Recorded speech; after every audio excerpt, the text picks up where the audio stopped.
You just cut your hand. You rinse it, slap on a band-aid, forget about it by tomorrow.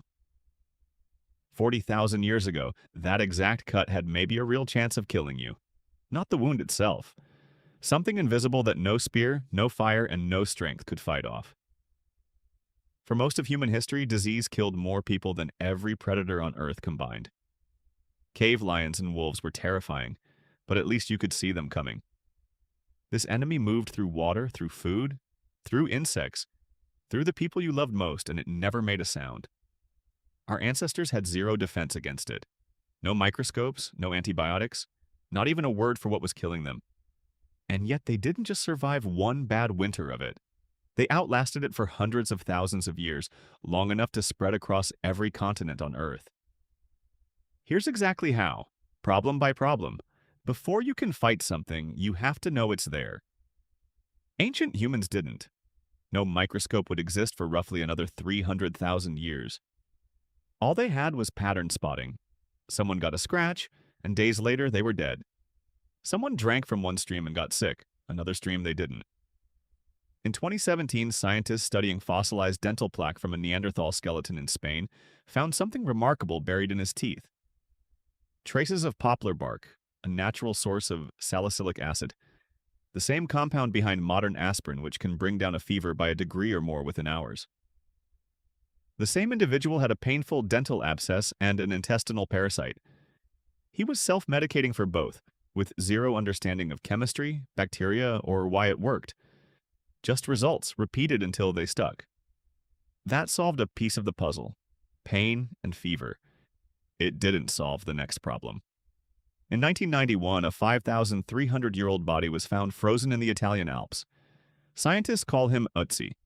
His preserved gut held whipworm eggs, evidence of Helicobacter pylori, the same bacteria linked to stomach ulcers today, and traces of what may have been early-stage Lyme disease, carried by ticks thousands of years before anyone could name it. Ötzi wasn't an unlucky exception. He was killed by an arrow, not disease. Which is exactly the point. He was carrying at least 3 separate infections and functioning normally enough to be out hunting. Disease wasn't an occasional disaster, it was baseline, a constant low-grade war running quietly inside almost everyone, all the time. Fighting pain and fever wasn't enough. They needed something that worked at scale, not one plant at a time. So they built one, tested over roughly 10,000 generations. Willow bark and poplar bark brought down fevers.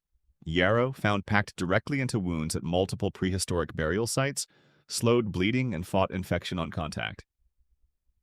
Honey, still used in medical-grade wound dressings today, naturally suppresses bacterial growth. Modern hospitals use it for exactly the same reason a cave-dwelling healer might have 30,000 years ago.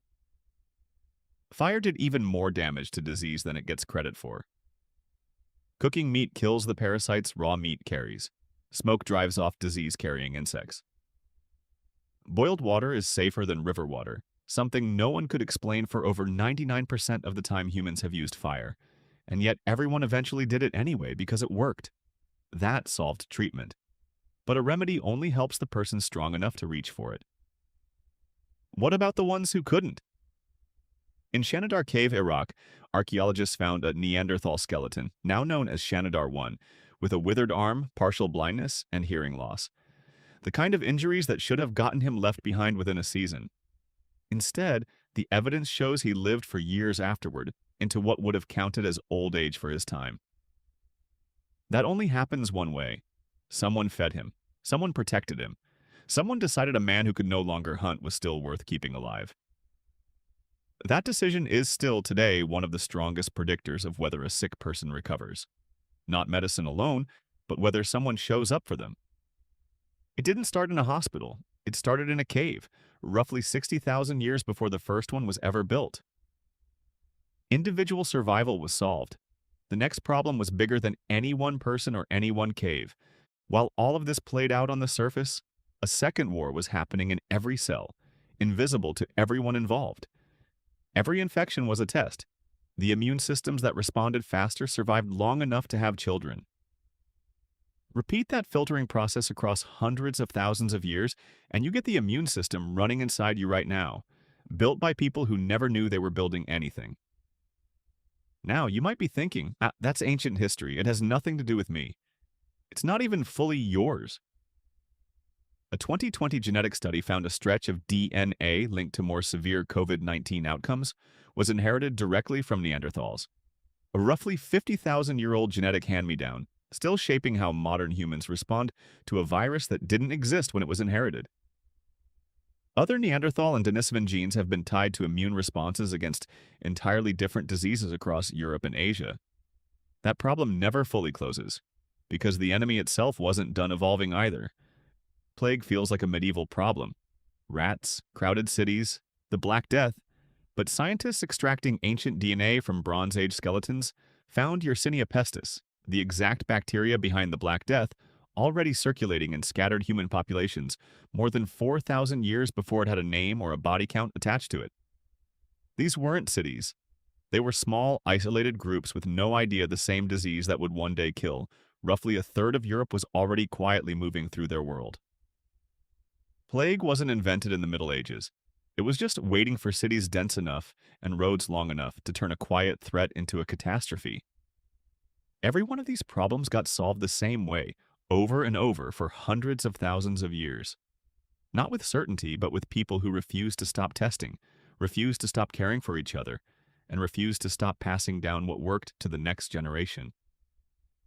We don't fight this war with bark and firelight anymore. We fight it with vaccines, antibiotics, and labs full of researchers instead of elders full of memory. But new viruses still emerge. Bacteria still evolve resistance to the drugs built to kill them. The battlefield hasn't moved an inch in 40,000 years. Only the weapons have.